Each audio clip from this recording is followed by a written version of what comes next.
Once upon a time, a very long time ago now, about last Friday, Winnie the Pooh lived in a forest all by himself under the name of Sanders.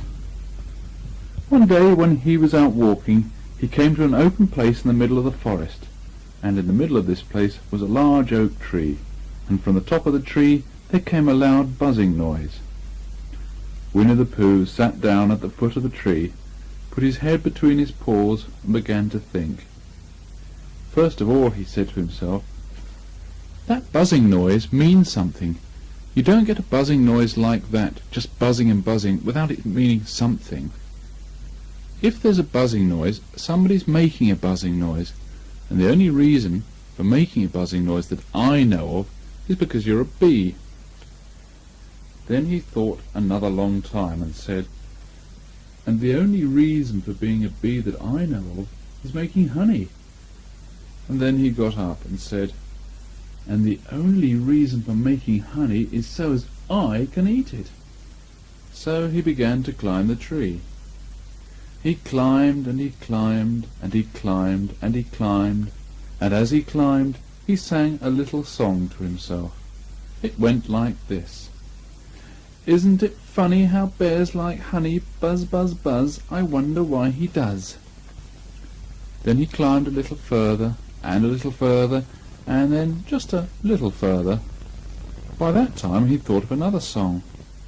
"It's a very funny thought that if bears were bees, they'd build their nests at the bottom of the trees. And that being so, if the bees were bears, we shouldn't have to climb up all these stairs." He was getting rather tired by this time, so that's why he sang a complaining song. He was nearly there now, and if he just stood on that branch... "Oh, help!" said Pooh, as he dropped 10 feet on the branch below him. "If only I hadn't," he said, as he bounced 20 feet onto the next branch. "You see what I meant to do," he explained, as he turned head over heels and crashed onto a branch 30 feet below.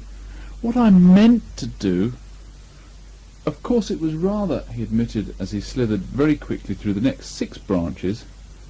"It all comes, I suppose," he decided, as he said goodbye to the last branch, spun round 3 times and flew gracefully into a gorse bush. "It all comes of liking honey so much. Oh, help!" He crawled out of the gorse bush, brushed the prickles from his nose, and began to think again. And the first person he thought of was Christopher Robin. So Winnie the Pooh went round to his friend Christopher Robin, who lived behind a green door in another part of the forest. "Good morning, Christopher Robin," he said. "Good morning, Winnie the Pooh. I wonder if you've such a thing as a balloon about you." "A balloon?" "Yes, I just said to myself coming along, I wonder if Christopher Robin has such a thing as a balloon about him. I just said it to myself, thinking of balloons and wondering." "What do you want a balloon for?" Winnie the Pooh looked round to see that nobody was listening, put his paw to his mouth, and said in a deep whisper, "Honey." "But you don't get honey with balloons." "I do," said Pooh. Well, it just happened that Christopher Robin had been to a party the day before at the house of Pooh's friend Piglet, and there had been balloons at the party. Christopher Robin had a big green balloon, and one of Rabbit's relations had a big blue one and had left it behind, being really too young to go to a party at all. So Christopher Robin had brought the green one and the blue one home with him. "Which one would you like?" asked Christopher Robin. He put his head between his paws and thought very carefully. "It's like this," he said. "When you go after honey with a balloon, the great thing is not to let the bees know you're coming. Now, if you have a green balloon, they might think you are only part of the tree and not notice you. And if you have a blue balloon, they might think you are only part of the sky and not notice you. And the question is, which is most likely?" "Wouldn't they notice you underneath the balloon?" Christopher Robin asked. "They might, or they might not," said Winnie the Pooh. "You can never tell with bees." He thought for a moment and said, "I shall try to look like a small black cloud. That will deceive them." "Then I think you'd better have the blue balloon," said Christopher Robin. And so it was decided. Well, out they both went with the blue balloon, and they took their gun, just in case, as you always did, and Winnie the Pooh went to a very muddy place that he knew of, and rolled and rolled and rolled until he was black all over. And then, when the balloon was blown up as big, and Christopher Robin and Pooh had been holding onto the string, Christopher Robin let go suddenly, and Pooh Bear floated gracefully up into the sky, and stayed there, level with the top of the tree and about 20 feet away from it. "Hooray!" shouted Christopher Robin. "Isn't that fine?" shouted Winnie the Pooh down to Christopher Robin. "What do I look like?" "You look like a bear holding on to a balloon," said Christopher Robin. Not like a small black cloud in the blue sky?" "Not very much." "Oh, well, perhaps it looks different up here, and as you can say, I mean, really, you can never tell with bees." There was no wind to blow him nearer to the tree, so there he stayed. He could see the honey, he could smell the honey, but he couldn't quite reach the honey. After a little while he called down. "Christopher Robin!" he said in a loud whisper. "Hello." "I think the bees suspect something." "What sort of thing?" I don't know, but something tells me that they're suspicious." "Perhaps they think that you're after their honey." "It may be that. You can never tell with bees." There was another little silence, and then he called down again. "Christopher Robin!" "Yes?" "Have you got an umbrella in your house?" "I think so." "I wish you'd bring it up here and walk up and down with it and look up at me every now and again and then say, 'Tut tut, looks like rain.' I think if you did that, it would help the deception which we're practicing on these bees." Well, Christopher Robin laughed to himself. Silly old bear. But he didn't say it aloud because he was rather fond of him, and so he went home for his umbrella. "Oh, there you are!" called down Winnie the Pooh as soon as he got back to the tree. "I was beginning to get anxious. I've discovered the bees are definitely suspicious." "Shall I put my umbrella up?" said Christopher Robin. "Yes, but wait for a moment. We must be practical. The important bee to deceive is the queen bee. Can you see which is the queen bee down from there?" "No." Pity. Well, now if you walk up and down with your umbrella saying, 'Looks like rain,' I shall do what I can by singing a little cloud song, such as a cloud might sing. Go!" So while Christopher Robin walked up and down and wondered if it would rain, Winnie the Pooh sang this song. "How sweet to be a cloud floating in the blue. Every little cloud always sings aloud. How sweet to be a cloud floating in the blue. It makes him very proud to be a little cloud." The bees were still buzzing as suspiciously as ever. Some of them, indeed, left their nests and flew all round the cloud as it began the second verse of this song, and one bee sat down on the nose of the cloud for a moment and then got up again. "Christopher—" "Ow! Robin!" called out the cloud. "Yes? I've just been thinking, and I've come to a very important decision. These are the wrong sort of bees." "Are they?" "Quite the wrong sort." "So I should think they would make the wrong sort of honey, shouldn't you?" "Would they?" "Yes, so I think I'll come down." "How?" asked Christopher Robin. Winnie the Pooh hadn't really thought about this. If he let go of the string, he'd fall bump, and he didn't like the idea of that. So he thought for a long time, and then he said, "Christopher Robin, you must shoot the balloon with your gun. Have you got your gun?" "Of course I have," said Christopher Robin. "But if I do that, I will spoil the balloon." "But if you don't," said Pooh, "I shall have to let go, and that would spoil me." When he put it like this, and the way Christopher Robin saw how it was, he aimed very carefully at the balloon and fired. "Ow!" said Pooh. "Did I miss?" "You didn't exactly miss," said Pooh, "but you missed the balloon." "Oh, I'm so sorry," he said. And Christopher Robin fired again, and this time he hit the balloon, and the air came slowly out, and Winnie the Pooh floated down to the ground. But his arms were so stiff from holding on to the string of the balloon all that time, they stayed straight up in the air for more than a week. Whenever a fly came and settled on his nose, he had to blow it off. And I think, but I'm not sure, that that's why he's called Pooh. Story number 2, in which Pooh goes visiting and gets into a tight place. Edward Bear, known to his friends as Winnie the Pooh, or Pooh for short, was walking through the forest one day, humming proudly to himself. He'd made up a little hum that very morning as he was doing his stoutness exercises in front of the glass. Tra-la-la, tra-la-la, as he stretched up as high as he could go, and then tra-la-la, tra-la-la, oh, ow, la, as he tried to reach his toes.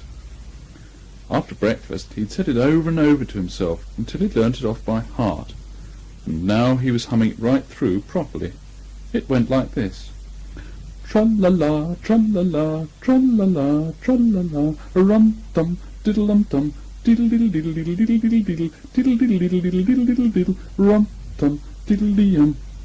Well, he was humming this hum to himself and walking gaily along, wondering what everybody else was doing, and what it felt like, being somebody else, when suddenly he came to a sandy bank, and in the bank was a large hole. "Ha-ha!" said Pooh. "If I know anything about anything, that hole belongs to Rabbit," he said, "and Rabbit means company. And company means food and listening to me humming, and such like. Rum-tum, diddly-dum." So he bent down, put his head into the hole, and called out, "Is anybody at home?" There was a sudden scuffling noise from inside the hole, and then silence. "What I said was, is there anybody at home?"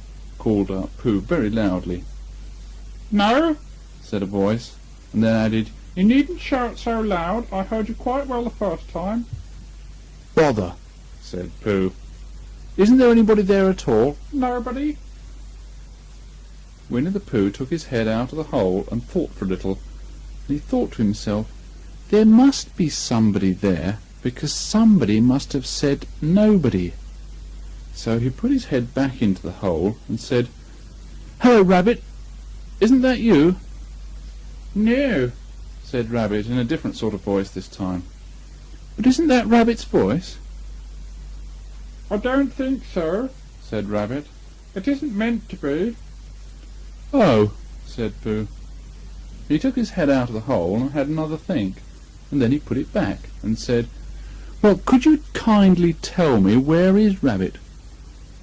"He's gone to see his friend Pooh Bear, who is a great friend of his." "But this is me," said Pooh, very much surprised.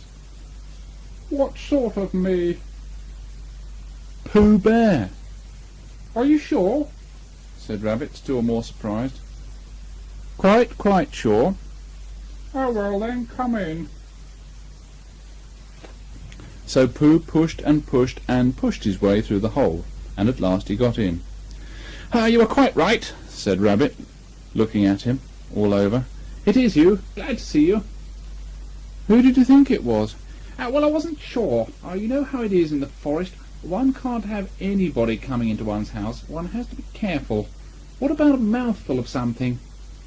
Now Pooh always liked a little something at 11 o'clock in the morning, and he was very glad to see Rabbit getting out the plates and mugs. And when Rabbit said, honey or condensed milk with your bread?" He was so excited that he said, "Both!" And then, so as not to seem greedy, he added, "But don't bother about the bread, please."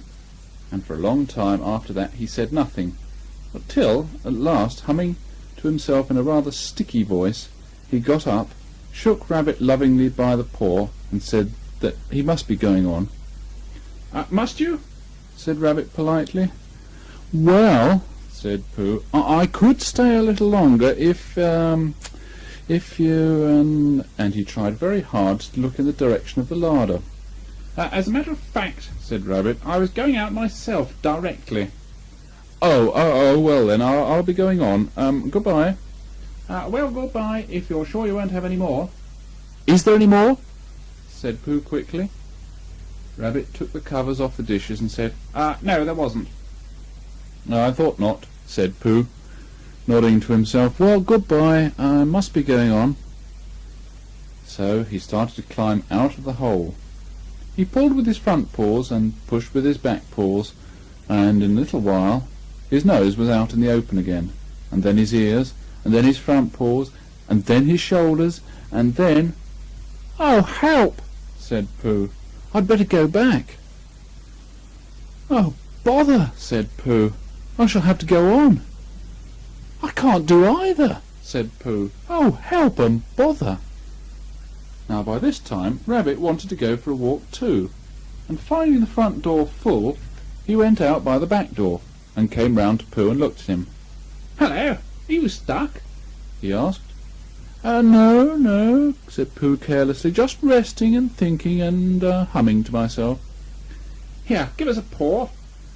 Pooh Bear stretched out a paw, and Rabbit pulled and pulled and pulled. "Ow!" said Pooh, "you're hurting." "The fact is," said Rabbit, "you're stuck." "It all comes," said Pooh crossly, "of not having front doors big enough."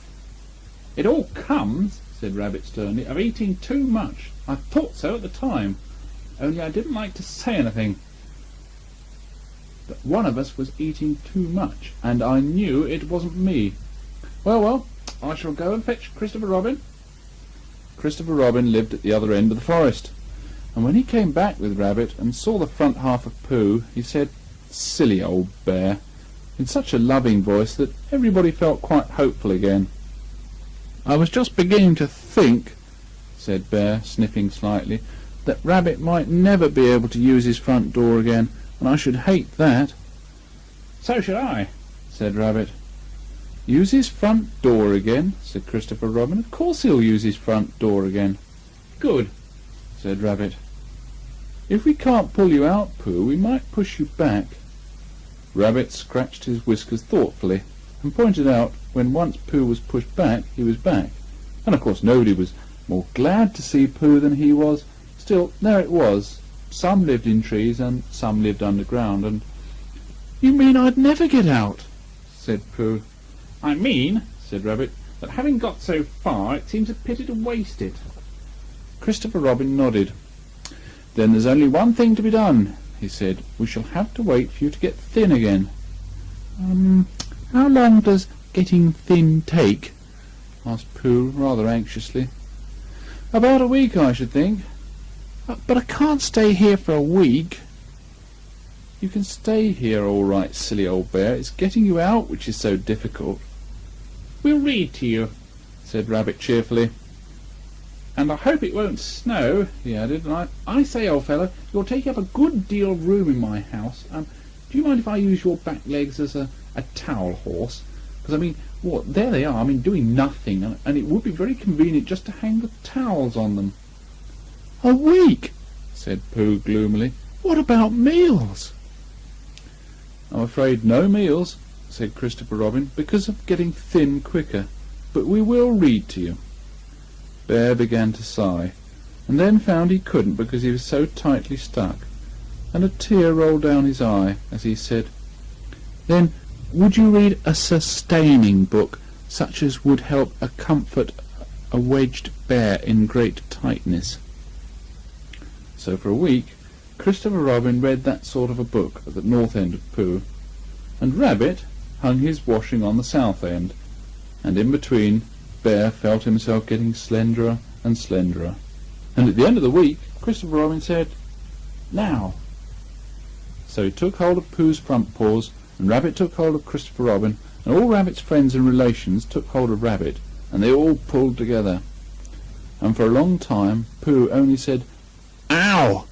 and then, "Ooh!" and then all of a sudden he said, just as if a cork was coming out of a bottle. And Christopher Robin and Rabbit and all Rabbit's friends and relations went head over heels backwards, and on the top of them came Winnie the Pooh, free. So with a nod of thanks to his friends, he went on with his walk through the forest, humming proudly to himself. But Christopher Robin looked after him lovingly and said to himself, "Silly old bear." The third story, in which Pooh and Piglet go hunting and nearly catch a woozle. The Piglet lived in a very grand house in the middle of a beech tree, and the beech tree was the middle of the forest, and the Piglet lived in the middle of the house. Next to his house was a piece of broken board, which had "Trespassers W" on it. When Christopher Robin asked the Piglet what it meant, he said it was his grandfather's name, and it had been in the family for a long time. Christopher Robin said you couldn't be called Trespassers W, and Piglet said yes, you could, because his grandfather was, and it was short for Trespassers Will, which was short for Trespassers William. And his grandfather had had two names in case he lost one, Trespassers after an uncle, and William after Trespassers. "I've got two names," said Christopher Robin carelessly. "Well, there you are, that proves it," said Piglet. One fine winter's day, when Piglet was brushing away the snow in front of his house, he happened to look up, and there was Winnie the Pooh. Pooh was walking round and round in a circle, thinking of something else. When Piglet called to him, he just went on walking. "Hello," said Piglet. "What are you doing?" "Hunting," said Pooh. "Hunting what?" "Tracking something," said Winnie the Pooh very mysteriously. "Tracking what?" said Piglet, coming closer. "That is what I ask myself. I ask myself, what?" "What do you think you'll answer?" "I shall have to wait until I catch up with it," said Winnie the Pooh. "Now, look here." He pointed to the ground in front of him. "What do you see there?" "Tracks," said Piglet. "Paw marks." He gave a little squeak of excitement. "Oh, Pooh! Do you think it's a woozle?" "It may be," said Pooh. "Sometimes it is, and sometimes it isn't. You never can tell with paw marks." With these few words he went on tracking, and Piglet, after watching him for a minute or two, ran after him. Winnie the Pooh had come to a sudden stop, and was bending over the tracks in a puzzled sort of way. "What's the matter?" said Piglet. "It's a very funny thing," said Bear, "but there seem to be two animals now. This, whatever it was, has been joined by another, whatever it was, and the two of them are now proceeding in company. Would you mind coming with me, Piglet, in case they turn out to be hostile animals?" Piglet scratched his ear in a nice sort of way and said that he had nothing to do until Friday and would be delighted to come, in case it really was a woozle. "You mean in case it really is two woozles," said Winnie the Pooh. And Piglet said that anyhow he had nothing to do until Friday. So off they went together. There was a small spinney of larch trees just here, and it seemed as if the two woozles, if that's what they were, had been going round this spinney. So round this spinney went Pooh and Piglet after them, and Piglet passing the time by telling Pooh what his grandfather Trespassers W had done to remove stiffness after tracking, and how his grandfather Trespassers W had suffered in his later years from shortness of breath, and other matters of interest. And Pooh, wondering what a grandfather was like, and perhaps this was two grandfathers they were after now, and if so, whether he'd be allowed to take one home and keep it, and what Christopher Robin would say. And still the tracks went on in front of them. Suddenly Winnie the Pooh stopped, and pointed excitedly in front of him. "Look!" "What?" said Piglet with a jump. And then, to show that he hadn't been frightened, he jumped up and down once or twice, more in a sort of exercising sort of way. "The tracks!" said Pooh. "A third animal has joined the other two." "Pooh!" cried Piglet. "Do you think it's another woozle?" "No," said Pooh, "because it makes different marks. It's either two woozles and one as it might be a whizzle, or two as it might be whizzles and one, if so it is, woozle. Let's continue to follow them." So they went on, feeling just a little anxious now in case the three animals in front of them were of hostile intent. And Piglet wished very much that his grandfather T.W. were there, instead of elsewhere. And Pooh thought how nice it would be if they met Christopher Robin suddenly, but quite accidentally, and only because he liked Christopher Robin so much. And then, all of a sudden, Winnie the Pooh stopped again, and licked the tip of his nose in a cooling manner, for he was feeling more hot and anxious than ever in his life before. There were 4 animal tracks in front of them. "Do you see, Piglet? Look at their tracks. 3, as it were, woozles, and 1, as it was, a whizzle. Another woozle's joined them." And so it seemed to be. There were the tracks crossing over each other here, getting muddled up with each other there, but quite plainly, every now and then, the track of 4 sets of paws. "I think," said Piglet, when he'd licked the tip of his nose too, and found that it brought very little comfort, I think I've just remembered something. I've just remembered something I forgot to do yesterday, and shan't be able to do tomorrow. So I suppose I really ought to go back and do it now." "Well, do it this afternoon, and I'll come with you," said Pooh. "It isn't the sort of thing you can do in the afternoon," said Piglet quickly. "It's a very particular morning thing that has to be done in the morning, and if possible, between the hours of, what would you say the time was?" "About 12, said Winnie the Pooh, looking at the sun. "Between, as I was saying, the hours of 12 and 12:05. So really, dear old Pooh, if you'll excuse me, what's that?" Pooh looked up at the sky, and then, as he heard the whistle again, he looked up into the branches of a big oak tree, and then he saw a friend of his. "It's Christopher Robin," he said. "Ah, then you'll be all right," said Piglet. "You'll be quite safe with him. Goodbye." And he trotted off home as quickly as he could, very glad to be out of all danger again. Christopher Robin came slowly down his tree. "Silly old bear," he said, "what were you doing? First you went round the spinney twice by yourself, and then Piglet ran after you, and you went round again together, and then you were just going round a 4th time." "Wait a moment," said Winnie the Pooh, holding up his paw. He sat down and thought, in the most thoughtful way he could think. Then he fitted his paw into one of the tracks. Then he scratched his nose twice and stood up. "Yes," said Winnie the Pooh. "I see now," said Winnie the Pooh.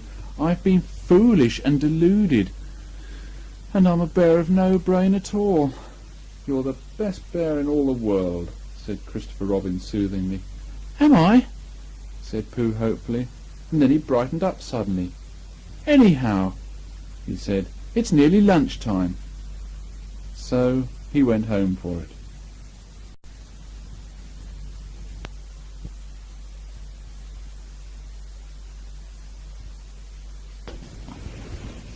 The 4th story, in which Eeyore loses a tail and Pooh finds one. The old grey donkey Eeyore stood by himself in a thistly corner of the forest, his front feet well apart, his head on one side, and thought about things. Sometimes he thought sadly to himself, "Why?" And sometimes he thought, "Wherefore?" And sometimes he thought, "Inasmuch as which?" And sometimes he didn't quite know what he was thinking about. So when Winnie the Pooh came stumping along, Eeyore was very glad to be able to stop thinking for a little, in order to say, "How do you do?" in a gloomy manner to him. "And how are you?" said Winnie the Pooh. Eeyore shook his head from side to side. "Not very, Hal," he said. "I don't seem to have felt at all how for a long time." "Dear, dear," said Pooh. "I'm sorry about that. Let's have a look at you." So Eeyore stood there, gazing sadly at the ground, and Winnie the Pooh walked all round him once. "Why, what's happened to your tail?" he said in surprise. "What has happened to it?" said Eeyore. "It isn't there." "Are you sure?" "Well, either a tail is there or it isn't there. You can't make a mistake about it, and yours isn't there." "Then what is?" "Nothing."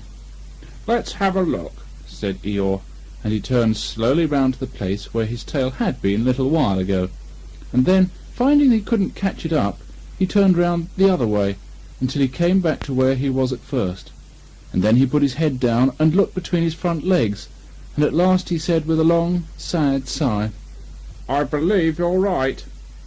"Of course I'm right," said Pooh. "That accounts for a good deal," said Eeyore. "It explains everything. No wonder." "You must have left it somewhere," said Winnie the Pooh. "Somebody must have taken it," said Eeyore. "How like them," he added, after a silence. Pooh felt that he ought to say something helpful about it, but didn't quite know what, so he decided to do something helpful instead. "Eeyore," he said solemnly, "I, Winnie the Pooh, will find your tail for you." "Thank you, Pooh," answered Eeyore. "You're a real friend, not like some," he said. So Winnie the Pooh went off to find Eeyore's tail. It was a fine spring morning in the forest as he started out. Little soft clouds played happily in a blue sky, skipping from time to time in front of the sun as if they'd come to put it out, and then sliding away suddenly so that the next might have his turn. Through them and between them the sun shone bravely, and a copse which had worn its furs all the year round seemed old and dowdy now beside the new green lace which the beeches had put on so prettily. Through copse and spinney marched Bear, down open slopes of gorse and heather, over rocky beds of streams, up steep banks of sandstone into the heather again, and so at last, tired and hungry, to the 100-acre wood. For it was in the 100-acre wood that Owl lived. "And if anyone knows anything about anything," said Bear to himself, "it's Owl who knows something about something, or my name's not Winnie the Pooh," he said, "which it is," he added, "so there you are." Owl lived at the Chestnuts, an old-world residence of great charm, which was grander than anybody else's, or seemed so to Bear, because it had both a knocker and a bell-pull. Underneath the knocker there was a notice which said, "Please ring if an answer is required." Underneath the bell-pull there was a notice which said, "Please knock if an answer is not required." These notices had been written by Christopher Robin, who was the only one in the forest who could spell. For Owl, wise though he was in many ways, able to read and write and spell his own name, Wall, yet somehow went all to pieces over delicate words like measles and buttered toast. Winnie the Pooh read the two notices very carefully, first from left to right, and afterwards, in case he'd missed some of it, from right to left. Then, to make quite sure, he knocked and pulled the knocker, and he pulled and knocked the bell rope, and he called out in a very loud voice, "Owl, I require an answer. It's Bear speaking." And the door opened, and Owl looked out. "Hello, Pooh," he said. "How's things?"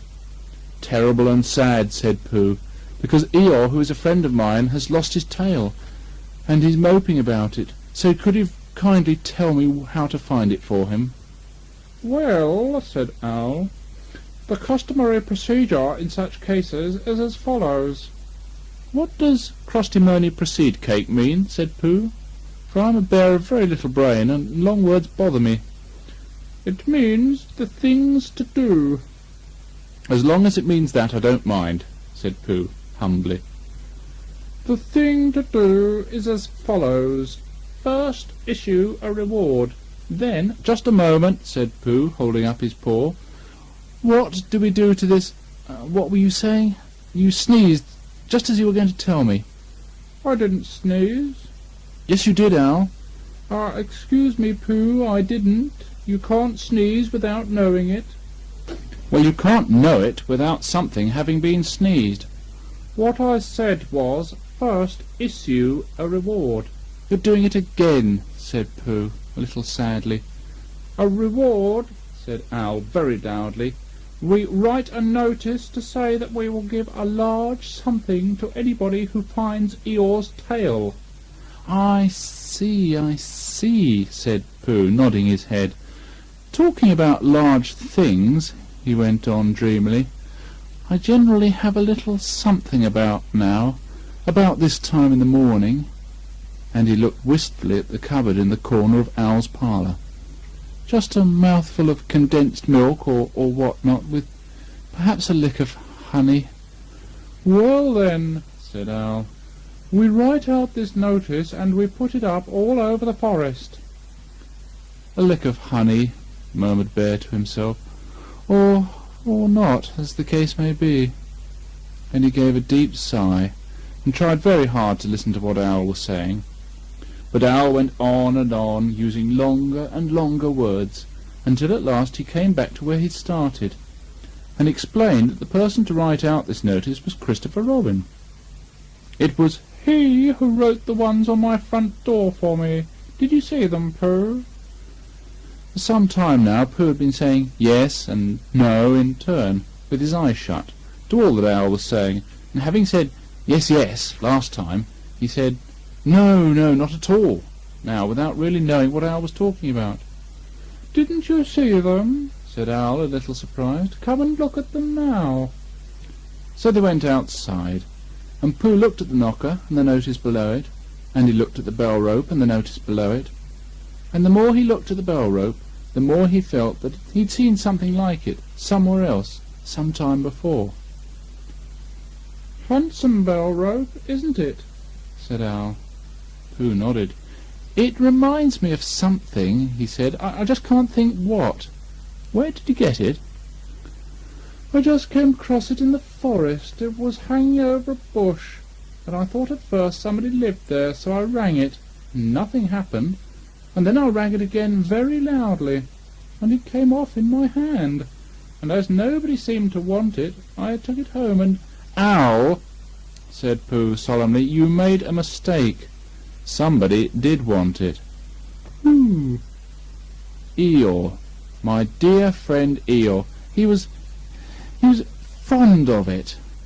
Fond of it? Attached to it, said Pooh sadly.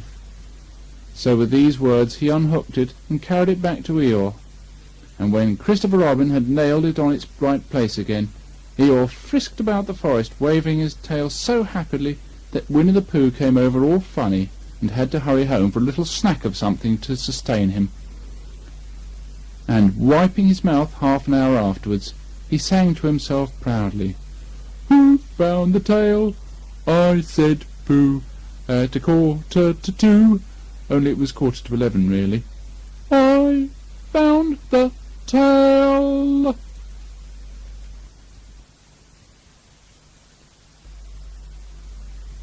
The fifth story, in which Piglet meets a heffalump. One day when Christopher Robin and Winnie the Pooh and Piglet were all talking together, Christopher Robin finished the mouthful he was eating and said carelessly, I saw a heffalump today, Piglet. What was it doing? Asked Piglet. Just lumping along, said Christopher Robin. I don't think it saw me. I saw one once, said Piglet. At least I think I did, he said, only perhaps it wasn't. You don't often see them, said Christopher Robin, carelessly. Not now, said Piglet. Not at this time of year, said Pooh. Then they all talked about something else, until it was time for Pooh and Piglet to go home together. At first, as they stumped along the path which edged the 100-acre wood, they didn't say much to each other. But when they came across the stream, and had helped each other across the stepping stones, and were able to walk side by side again over the heather, they began to talk in a friendly way about this and that. And Piglet said, If you see what I mean, Pooh. And Pooh said, It's just what I think myself, Piglet. And Piglet said, But on the other hand, Pooh, we must remember. And Pooh said, "Quite right, Piglet, although I'd forgotten it for the moment." And then, just as they came to the 6 pine trees, Pooh looked round to see that nobody else was listening, and said in a very solemn voice, "Piglet, I've decided something." "What have you decided, Pooh?" "I've decided to catch a heffalump." Pooh nodded his head several times as he said this, and waited for Piglet to say, "How?" or "Pooh, you couldn't," or something helpful of that sort. But Piglet said nothing. The fact was, Piglet was wishing that he'd thought about it first. "I shall do it," said Pooh, after waiting a little longer, "by means of a trap, and it must be a cunning trap. So you will have to help me, Piglet." "Pooh," said Piglet, feeling quite happy again now, "I will." And then he said, "How shall we do it?" And Pooh said, "That's just it. How?" And then they sat down together to think it out.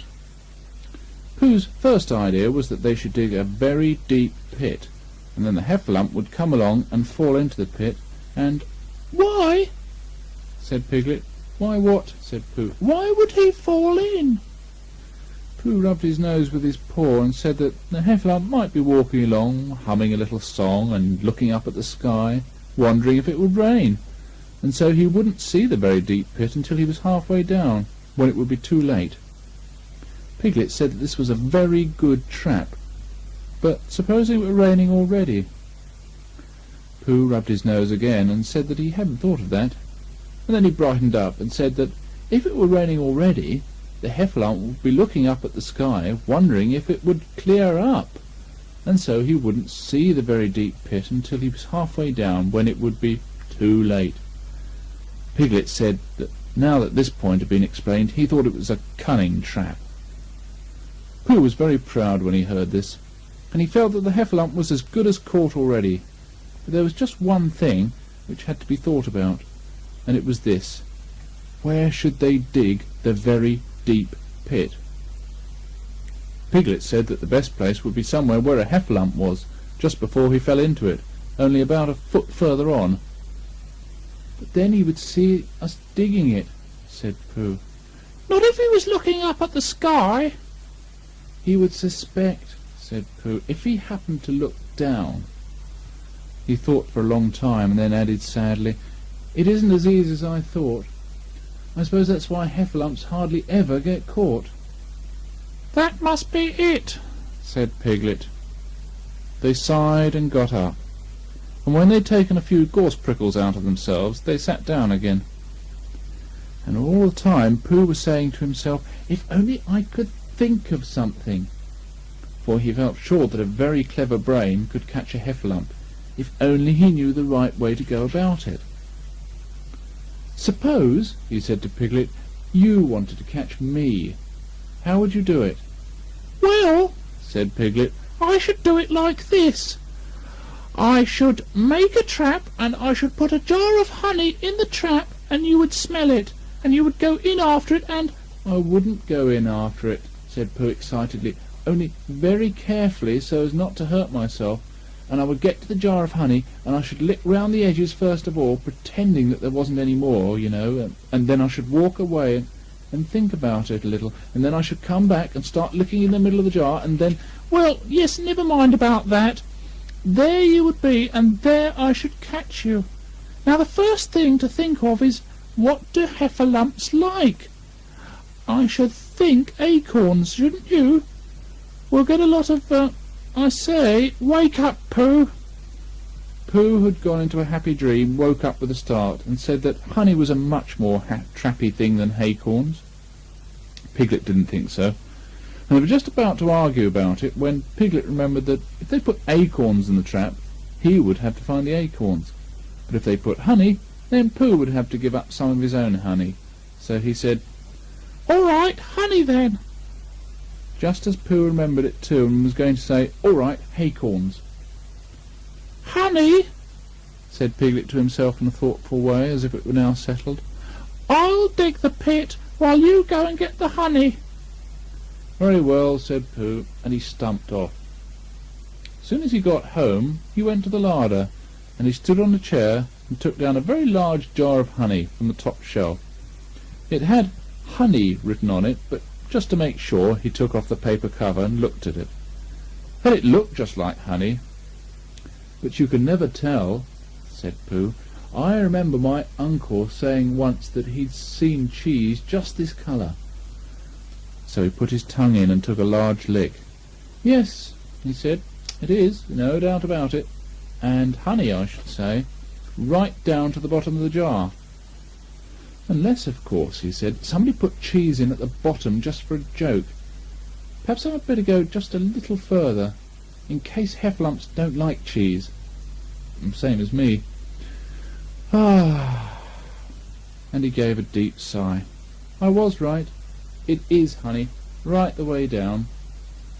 Having made certain of this, he took the jar back to Piglet, and Piglet looked up from the bottom of his very deep pit and said, "Got it?" And Pooh said, "Yes, but it isn't quite a full jar." And he threw it down to Piglet, and Piglet said, "No, it isn't. Is that all you've got left?" And Pooh said, "Yes," because it was. So Piglet put the jar at the bottom of the pit and climbed out, and they went off home together. "Well, good night, Pooh," said Piglet, when they got to Pooh's house, "and we meet at 6 o'clock tomorrow morning by the pine trees, and see how many heffalumps we've got in our trap." 6 o'clock, Piglet. And have you got any string?" "No. Why do you want string?" "To lead them home with." "Oh, I think heffalumps come if you whistle." "Well, some do and some don't. You can never tell with heffalumps. Well, good night." "Good night." And off Piglet trotted to his house, Trespassers W., while Pooh made preparations for bed. Some hours later, just as the night was beginning to steal away, Pooh woke up suddenly with a sinking feeling. He had had that sinking feeling before, and he knew what it meant. He was hungry. So he went to the larder, and he stood on a chair and reached up to the top shelf and found nothing. "That's funny," he thought. I know I had a jar of honey there, a full jar, full of honey, right up to the top, and it had honey written on it, so that I should know it was honey. That's very funny." And then he began to wander up and down, wondering where it was, and murmuring a murmur to himself like this: "It's very, very funny, 'cause I know I had some honey, 'cause it had a label on saying honey. A galoptuous full-up pot, too. I don't know where it's got to. No, I don't know where it's gone. Well, it's funny." He'd murmured this to himself 3 times in a singing sort of way, when suddenly he remembered. He'd put it into the cunning trap to catch the heffalump. "Bother," said Pooh. "It all comes of trying to be kind to heffalumps." And he got back into bed. But he couldn't sleep. The more he tried to sleep, the more he couldn't. He tried counting sheep, which is sometimes a good way of getting to sleep. And as that was no good, he tried counting heffalumps, and that was worse, because every heffalump that he counted was making straight for a pot of Pooh's honey and eating it all. For some minutes he lay there miserably, but when the 587th heffalump was licking its jaws and saying to itself, "Oh, very good honey this, I don't know when I've tasted better," Pooh could bear it no longer. He jumped out of bed, ran out of the house, and straight to the 6 pine trees. The sun was still in bed, but there was a lightness in the sky over the 100-acre wood which seemed to show that it was waking up and would soon be kicking off the clothes. In the half-light the pine trees looked cold and lonely, and the very deep pit seemed deeper than it was, and Pooh's jar of honey at the bottom was something mysterious, a shape, and no more. But as he got nearer to it, his nose told him that it was indeed honey, and his tongue came out and began to polish up his mouth, ready for it. "Bother," said Pooh, as he got his nose inside the jar. "A heffalump's been eating it." And then he thought a little and said, "Oh no, I did. I forgot." Indeed, he had eaten most of it, but there was a little left at the bottom of the jar, and he pushed his head right in and began to lick. By and by, Piglet woke up. As soon as he woke, he said to himself, "Oh!" And then he said bravely, "Yes." Feel very brave, for the word which was really jiggetting about in his brain was heffalumps. What was a heffalump like? Was it fierce? Did it come when you whistled? And how did it come? Was it fond of pigs at all? If it was fond of pigs, did it make any difference what sort of pig? Supposing it was fierce with pigs, would it make any difference if the pig had a grandfather called Trespassers William? He didn't know the answer to any of these questions, and he was going to see his first heffalump in about an hour from now. Of course Pooh would be with him, and it was much more friendly with two, but suppose heffalumps were very fierce with pigs and bears. Wouldn't it be better to pretend that he had a headache and couldn't go up to the 6 pine trees this morning? But then suppose that it was a very fine day and there was no heffalump in the trap. Here he would be in bed all morning, simply wasting his time for nothing. What should he do? Then he had a clever idea. He would go up very quietly to the 6 pine trees now, peep very cautiously into the trap, and see if there was a heffalump there. And if there was, well, he'd go back to bed, and if there wasn't, he wouldn't. So off he went. At first he thought that there wouldn't be a heffalump in the trap, and then thought that there would. And as he got nearer, he was sure there would, because he could hear it heffalumping about like anything. "Oh dear, oh dear, oh dear," said Piglet to himself, and he wanted to run away. But somehow, having got so near, he felt he must just see what a heffalump was like. So he crept to the side of the trap and looked in. And all the time, Winnie the Pooh had been trying to get the honey jar off his head. The more he shook it, the more tightly it stuck. "Bother!" he said inside the jar, and "Oh, help!" and mostly "Ow!" And he tried bumping it against things, but as he couldn't see what he was bumping it against, it didn't really help him. And he tried to climb out of the trap, but as he could see nothing but jar, and not much of that, he couldn't find his way. So at last he lifted up his head, jar and all, and made a loud roaring noise of sadness and despair. And it was at this moment that Piglet looked down. "Help! Help!" cried Piglet. "A heffalump! A horrible heffalump!" And he scampered off as hard as he could, still crying out, "Help! Help! A horrible hoffalump! A horrible horrorlump! A hoffable hellarump!" And he didn't stop crying and scampering until he got to Christopher Robin's house. "Whatever's the matter, Piglet?" said Christopher Robin, who was just getting up. "Hef," said Piglet, breathing so hard that he could hardly speak. "A heffalump." "Where?" "Up there," said Piglet, waving a paw. "What did it look like?" Like it had the biggest head you ever saw, Christopher Robin. A great enormous thing, like nothing. A huge, big, well, I don't know, an enormous big nothing, like a jar." "Well," said Christopher Robin, putting on his shoes, "I shall just go and look at it. Come on." Well, Piglet wasn't afraid if he had Christopher Robin with him, so off they went. "I can hear it, can't you?" said Piglet anxiously as they got near. "I can hear something," said Christopher Robin. It was Pooh, bumping his head amongst a tree root he'd found. "There!" said Piglet. "Isn't it awful?" And he held on tight to Christopher Robin's hand. Suddenly Christopher Robin began to laugh, and he laughed, and he laughed, and he laughed. And while he was still laughing, crash went the heffalump's head against the tree root. Smash went the jar, and out came Pooh's head again. Then Piglet saw what a foolish Piglet he'd been, and he was so ashamed of himself that he ran straight off home and went to bed with a headache. But Christopher Robin and Pooh went home to breakfast together. "Oh, Bear," said Christopher Robin, "how I do love you." "So do I," said Pooh.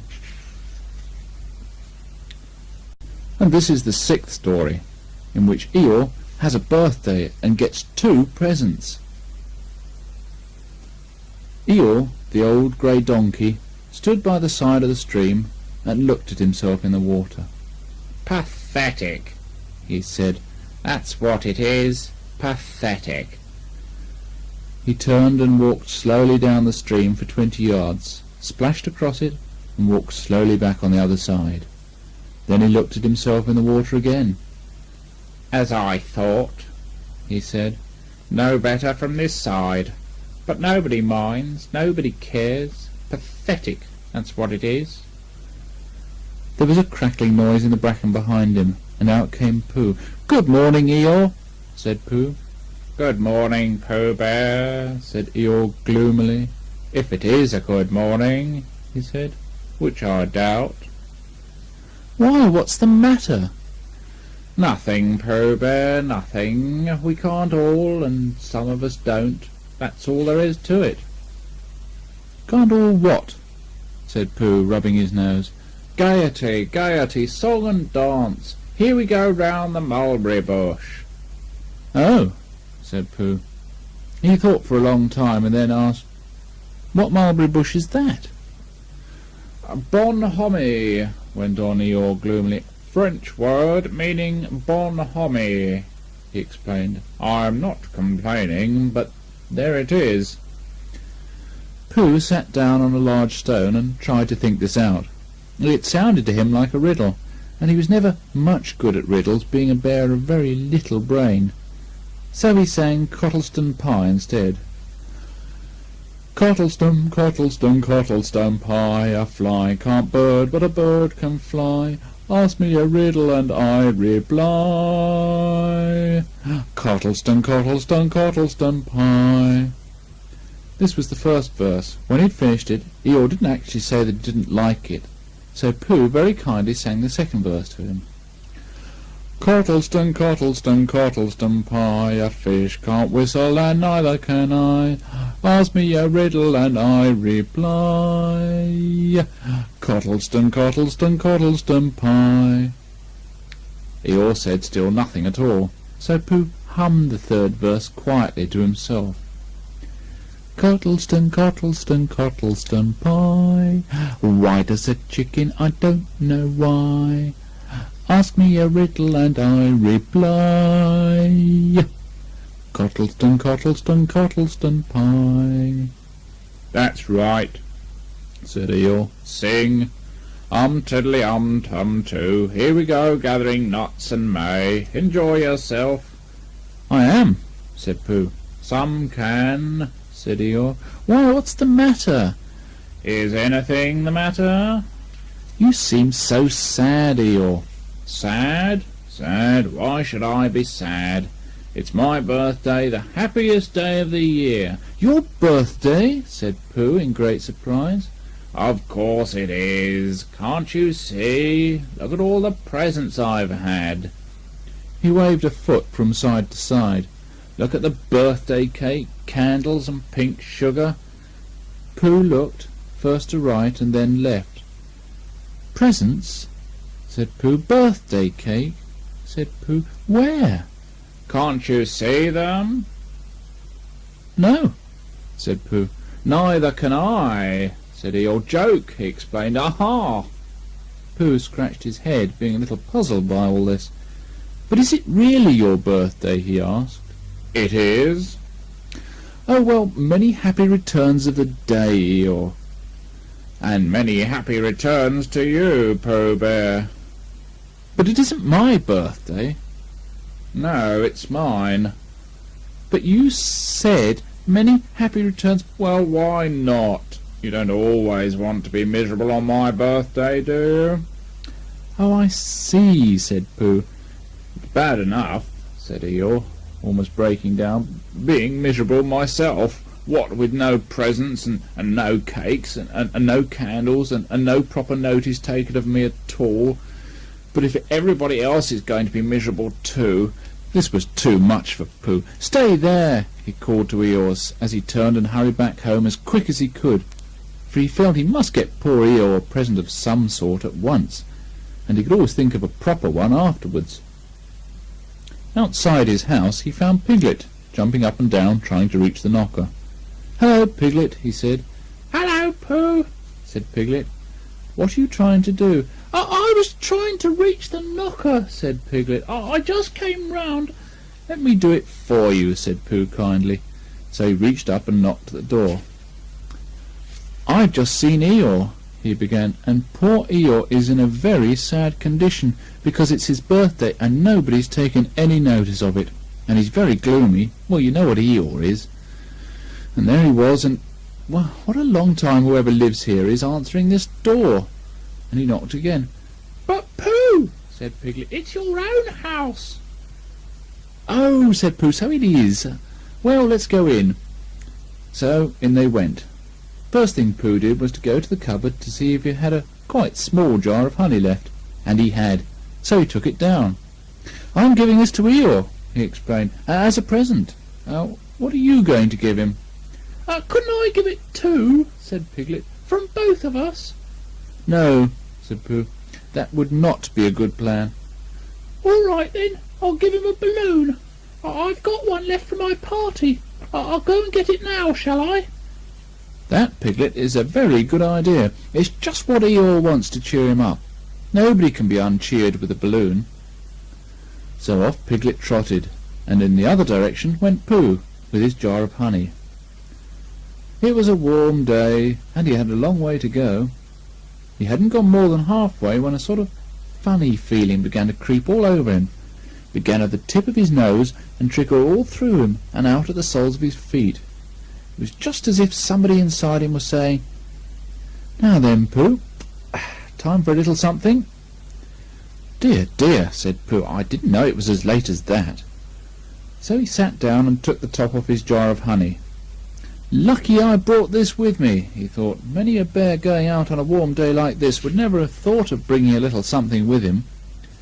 And he began to eat. "Now, let me see," he thought, as he took his last lick at the inside of the jar. "Where was I going? Ah, yes, Eeyore." He got up slowly, and then suddenly he remembered. He'd eaten Eeyore's birthday present. "Oh, bother," said Pooh. "What shall I do? I must give him something." For a little while he couldn't think of anything. Then he thought, "Well, it's a very nice pot, even if there's no honey in it.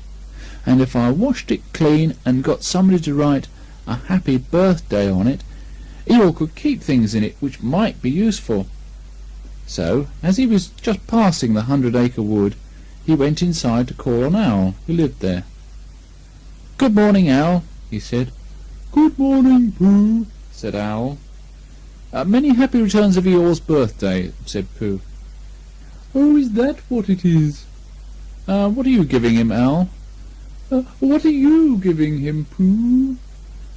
"I'm giving him a useful pot to keep things in.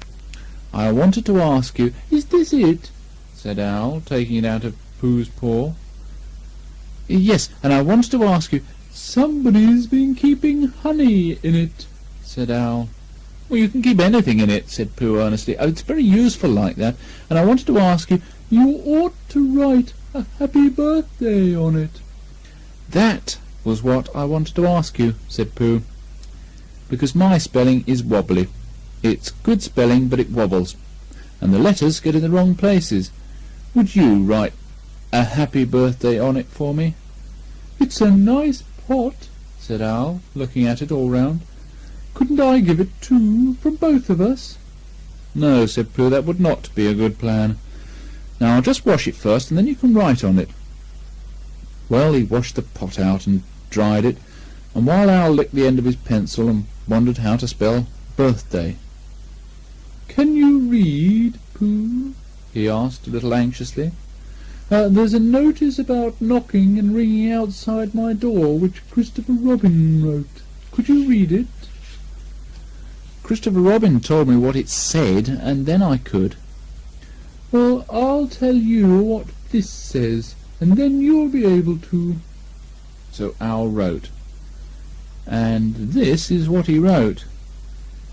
"Hippy pappy birthday, birthday. Pooh looked on admiringly. I'm just saying a happy birthday, said Owl, carelessly. It's a nice long one, said Pooh, very much impressed by it. Well, actually, of course, I'm saying a very happy birthday with love from Pooh. Naturally, it takes a good deal of pencil to say a long thing like that. Oh, I see, said Pooh. While all this was happening, Piglet had gone back to his own house to get Eeyore's balloon. He held it very tightly against himself so it shouldn't blow away, and he ran as fast as he could so as to get to Eeyore before Pooh did, for he thought that it would be like to be the first one to give a present, just as if he thought of it without being told by anybody. And running along, and thinking how pleased Eeyore would be, he didn't look where he was going, and suddenly he put his foot in the rabbit hole and fell down flat on his face. Piglet lay there wondering what had happened. At first he thought the whole world had blown up, and then he thought, well, perhaps only the forest part of it had, and then he thought, well, perhaps only he had. And he was now alone in the moon or somewhere, and would never see Christopher Robin or Pooh or Eeyore again. And then he thought, well, even if I'm in the moon, I needn't be face downwards all the time. So he got up cautiously and looked about him. He was still in the forest. Well, that's funny, he thought. I wonder what that bang was. I couldn't have made such a noise just falling down. And where's my balloon? And what's that small piece of damp rag doing? It was the balloon. Oh dear, said Piglet. Oh dear, oh dear, oh dearie dear. Well, it's too late now. I can't go back, and I haven't another balloon. And perhaps Eeyore doesn't like balloons so very much. So he trotted on, rather sadly now, and down he came to the side of the stream where Eeyore was, and called out to him. Good morning, Eeyore, shouted Piglet.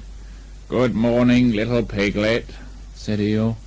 If it is a good morning, he said, which I doubt. Not that it matters, he said. Many happy returns of the day, said Piglet, having now got closer. Eeyore stopped looking at himself in the stream and turned to stare at Piglet. Just say that again, he said. Many happy... Wait a moment. Balancing on 3 legs, he began to bring his 4th leg very cautiously up to his ear. I did this yesterday, he explained as he fell down for the 3rd time. It's quite easy. It's so I can hear better. There, that's done it. Now, what were you saying? He pushed his ear forward with his hoof. Many happy returns of the day, said Piglet again. Meaning me? Of course, Eeyore. My birthday? Yes. Me having a real birthday? Yes, Eeyore, and I brought you a present. Eeyore took down his right hoof from his right ear, turned round, and with great difficulty put up his left hoof. I must have that in the other ear, he said. Now then. A present, said Piglet very loudly. Meaning me again? Yes. My birthday still? Of course, Eeyore. Me going on having a real birthday? Yes, Eeyore, and I brought you a balloon. Balloon? Said Eeyore. You did say a balloon. One of those big coloured things you blow up. Gaiety, song and dance, here we are and there we are. Yes, but I'm afraid I'm very sorry, Eeyore, but when I was running along to bring it to you, I fell down. Dear, dear, how unlucky. You ran too fast, I expect. You didn't hurt yourself, little Piglet. No, but oh, Eeyore, I burst the balloon. There was a very long silence. My balloon, said Eeyore at last. Piglet nodded. My birthday balloon. Yes, said Piglet, sniffing a little. "Here it is, with many happy returns of the day." And he gave Eeyore the small piece of damp rag. "Is this it?" said Eeyore, a little surprised. Piglet nodded. My present?" Piglet nodded again. "The balloon?" "Yes." "Oh, thank you, Piglet," said Eeyore. "You don't mind me asking," he went on, "but what colour was this balloon, when it was a balloon?" "Red." "I just wondered. Red," he murmured to himself. "My favourite colour. How big was it?" "About as big as me." "I just wondered. About as big as Piglet," he said to himself sadly. "My favourite size. Well, well." Piglet felt very miserable and didn't know what to say. He was still opening his mouth to begin something, and then, deciding it wasn't any good saying that, when he heard a shout from the other side of the river, and there was Pooh. "Many happy returns of the day," called out Pooh, forgetting that he'd said it already. "Thank you, Pooh. I'm having them," said Eeyore gloomily. "I brought you a little present," said Pooh excitedly. "I've had it," said Eeyore. Pooh had now splashed across the stream to Eeyore, and Piglet was sitting a little way off, his head in his paws, snuffling to himself. "It's a useful pot," said Pooh. "Here it is, and it's got a very happy birthday with love from Pooh written on it. That's what all that writing is, and it's for putting things in. There."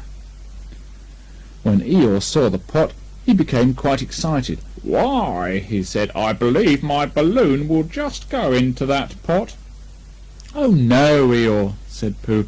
"Balloons are much too big to go into pots. What you do with a balloon is you hold the balloon—" "Not mine," said Eeyore proudly. "Look, Piglet."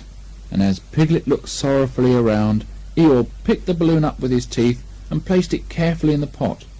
He picked it out and put it on the ground. Then he picked it up again and put it carefully back. "So it does," said Pooh. "It goes in."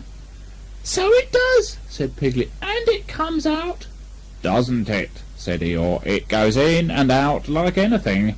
"I'm very glad," said Pooh happily, "that I thought of giving you a useful pot to put things in." "I'm very glad," said Piglet happily, "that I thought of giving you something to put in a useful pot."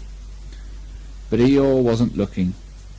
He was taking the balloon out and putting it back again, as happy as could be. The seventh story, in which Kanga and Baby Roo come to the forest, and Piglet has a bath. Nobody seemed to know where they came from, but there they were in the forest, Kanga and Baby Roo. When Pooh asked Christopher Robin, "How did they come here?" Christopher Robin said, "In the usual way, if you know what I mean, Pooh." And Pooh, who didn't, said, "Oh!" Then he nodded his head twice and said, "In the usual way, ah." Then he went to call on his friend Piglet to see what he thought about it, and at Piglet's house he found Rabbit, so they all talked about it together. "What I don't like about it is this," said Rabbit. "Here are we, you, Pooh, and you, Piglet, and me, and suddenly—" "And Eeyore," said Pooh. "And Eeyore, and then suddenly—" "And Owl," said Pooh. "And Owl, and then all of a sudden—" "Oh, and Eeyore," said Pooh. "I was forgetting him."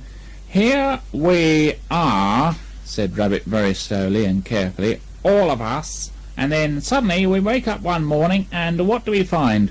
We find a strange animal among us, an animal of whom we never even heard before, an animal who carries her family about with her in her pocket. Suppose I carried my family about with me in my pocket. How many pockets should I want?" "16," said Piglet. 17, isn't it?" said Rabbit. "And one more for a handkerchief. That's 18. 18 pockets in one suit. I haven't time." There was a long and thoughtful silence, and then Pooh, who had been frowning very hard for some time, said, "I make it 15. "What? said Rabbit. 15. 15 what? Your family. What about them? Pooh rubbed his nose and then said he thought Rabbit had been talking about his family. Oh, did I? Said Rabbit, carelessly. Yes, you said, never mind, Pooh, said Piglet impatiently. the question is, what are we going to do about Kanga? Oh, I see, said Pooh. The best way, said Rabbit, would be this. The best way would be to steal Baby Roo and hide him. And then when Kanga says, where's Baby Roo, we say, aha. Aha, said Pooh, practising. Aha, aha. Of course, he went on, we could say, aha, even if we hadn't stolen Baby Roo. Pooh, said Rabbit kindly, you haven't any brain. I know, said Pooh humbly. We say aha so that Kanga knows that we know where Baby Roo is. Aha means we'll tell you where Baby Roo is if you promise to go away from the forest and never come back. Now don't talk while I think. Pooh went into a corner and tried saying aha in that sort of voice. Sometimes it seemed to him that it did mean what Rabbit said, and sometimes it seemed to him that it didn't. I suppose it's just practice, he thought. I wonder if Kanga will have to practice too, so as to understand it.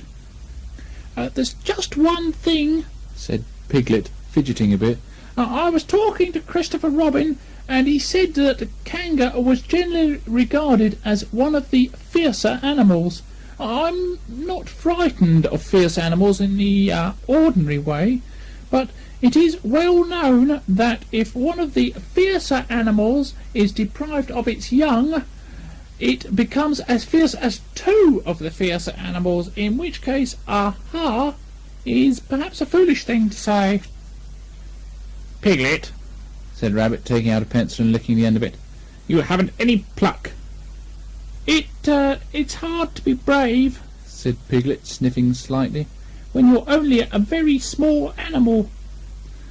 Rabbit, who began to write very busily, looked up and said, It's because you're a very small animal that you will be useful in the adventure before us. Piglet was so excited at the idea of being useful that he forgot to be frightened any more, and when Rabbit went on to say that Kangas were only fierce during the winter months, being at other times of an affectionate disposition, he could hardly sit still. He was so eager to begin being useful at once. "What about me?" said Pooh sadly. "I suppose I should be useful." "Never mind, Pooh," said Piglet comfortingly. "Another time, perhaps." "Without Pooh," said Rabbit solemnly as he sharpened his pencil, "the adventure would be impossible." "Oh," said Piglet, and tried not to look disappointed.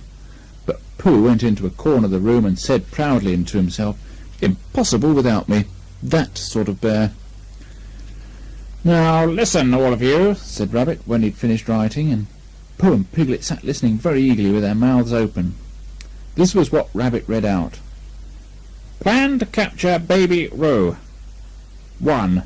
General remarks. Kanga runs faster than any of us, even me. 2. More general remarks. Kanga never takes her eyes off Baby Roo, except when he's safely buttoned up in her pocket. 3. Therefore, if we are to capture Baby Roo, we must get a long start, because Kanga runs faster than any of us, even me. 4. A thought. If Roo jumped out of Kanga's pocket and Piglet jumped in, Kanga wouldn't know the difference because Piglet is a very small animal. 5. Like Roo. 6. But Kanga would have to be looking the other way first, so as not to see Piglet jumping in. 7. See too. 8. Another thought. But if Pooh was talking to her very excitedly, she might look the other way for a moment. 9. And then I could run away with Roo. 10. Quickly. 11. And Kanga wouldn't discover the difference until afterwards. Well, Rabbit read this out proudly, and for a little while after he'd read it, nobody said anything. And then Piglet, who'd been opening and shutting his mouth without making any noise, managed to say, very huskily, "And afterwards?" "How do you mean?" When Kanga does discover the difference. Then we all say, aha. All three of us? Yes. Oh. Why, what's the trouble, Piglet? Nothing, said Piglet. As long as we all three say it, as long as we all three say it, said Piglet. I don't mind, but I shouldn't care to say aha by myself. It wouldn't sound nearly so well. By the way, he said, you're quite sure about what you said about the winter months? The winter months? Yes, only being fierce in the winter months. Oh, yes, that's all right. Well, Pooh, you see what you have to do?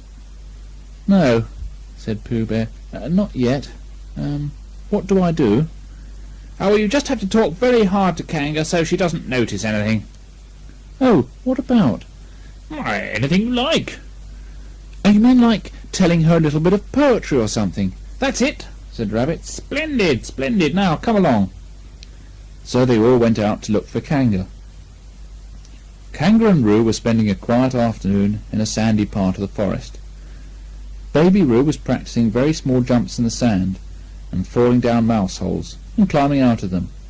And Kanga was fidgeting about and saying, Just one more jump, dear, and then we must go home. And at that moment, who should come stumping up the hill but Pooh. Good afternoon, Kanga. Good afternoon, Pooh. Look at me jumping, squeaked Roo, and fell into another mouse hole. Hello, Roo, my little fellow. We were just going home, said Kanga. Good afternoon, Rabbit. Good afternoon, Piglet. Rabbit and Piglet, who had now come up from the other side of the hill, said, Good afternoon, and Hello, Roo. And Roo asked them to look at him jumping. So they stayed and looked. And Kanga looked too.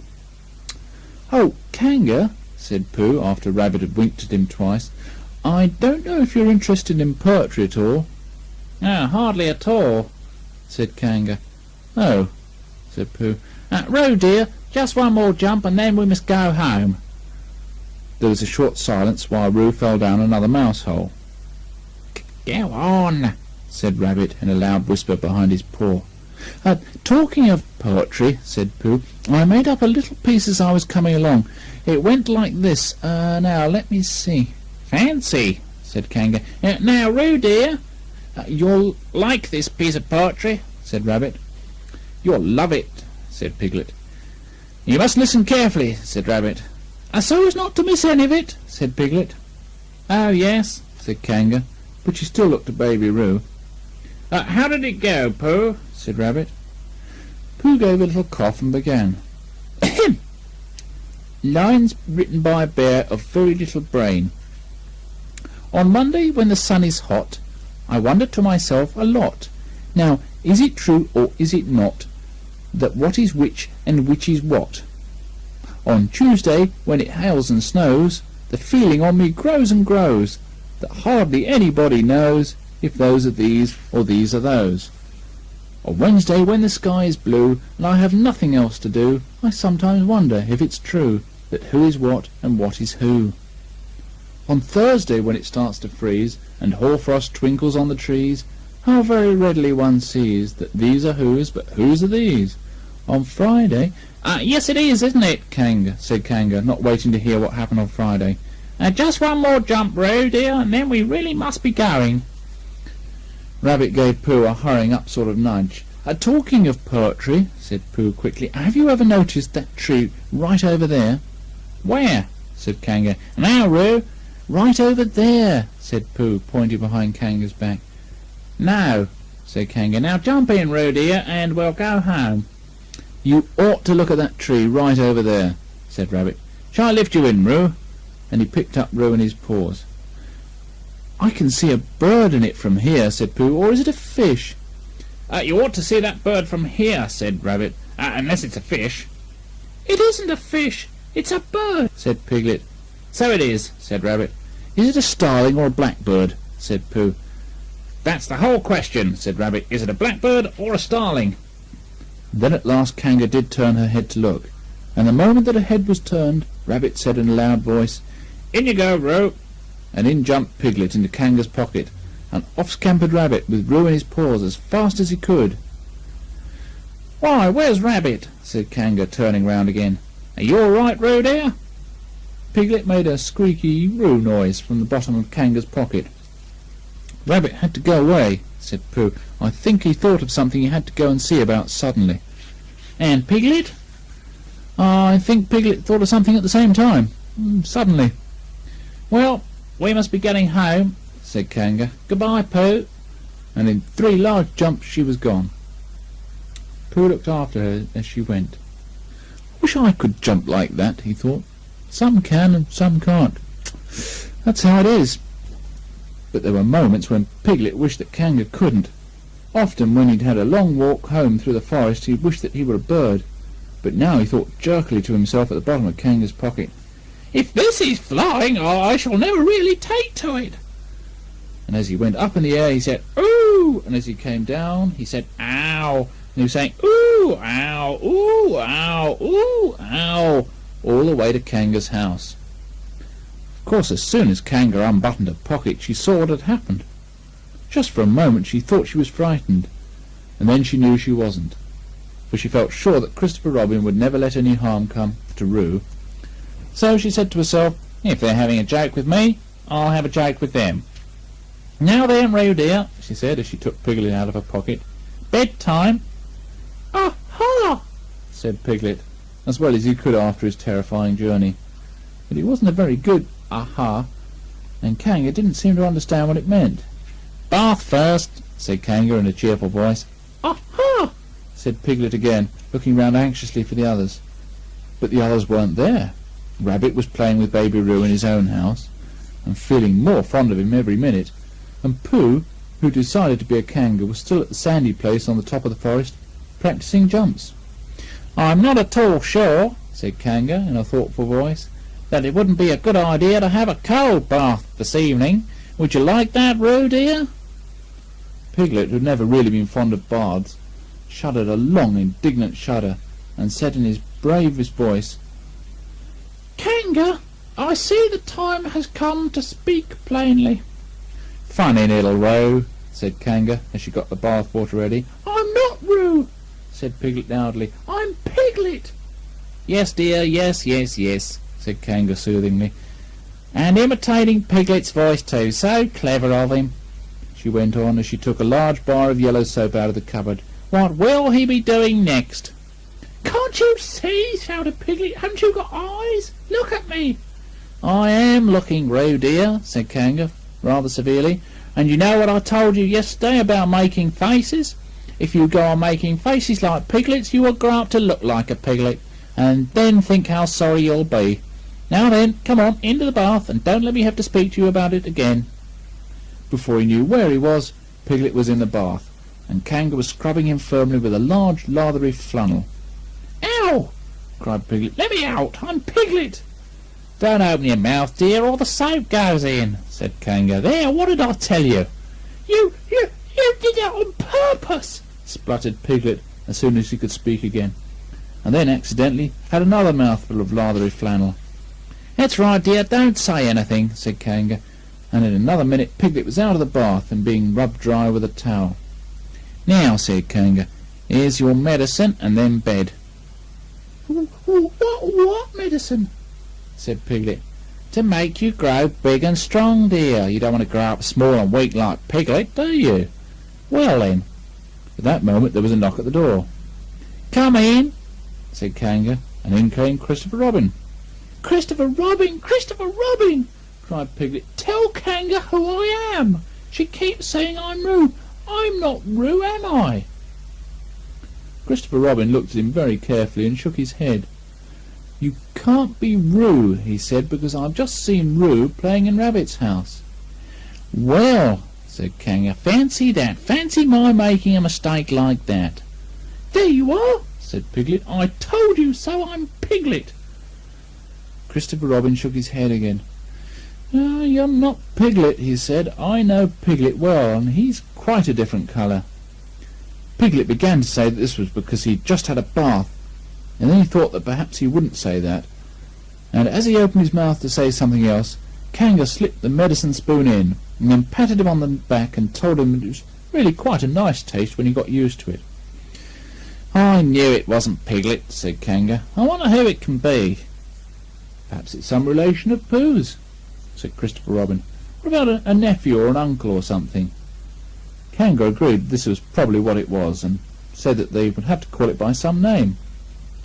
I shall call it Poohtell, said Christopher Robin. Henry Poohtell, for short. And just when it was decided, Henry Poohtell wriggled out of Kanga's arms and jumped to the ground. To his great joy, Christopher Robin had left the door open. Never had Henry Poohtell Piglet run so fast as he ran then, and he didn't stop running until he got quite close to his house. But when he was 100 yards away, he stopped running and rolled the rest of the way home, so as to get his own nice, comfortable colour back again. So Kanga and Roo stayed in the forest, and every Tuesday Roo spent the day with his great friend Rabbit, and every Tuesday Kanga spent the day with her great friend Pooh, teaching him to jump, and every Tuesday Piglet spent the day with his great friend Christopher Robin. So they were all happy again.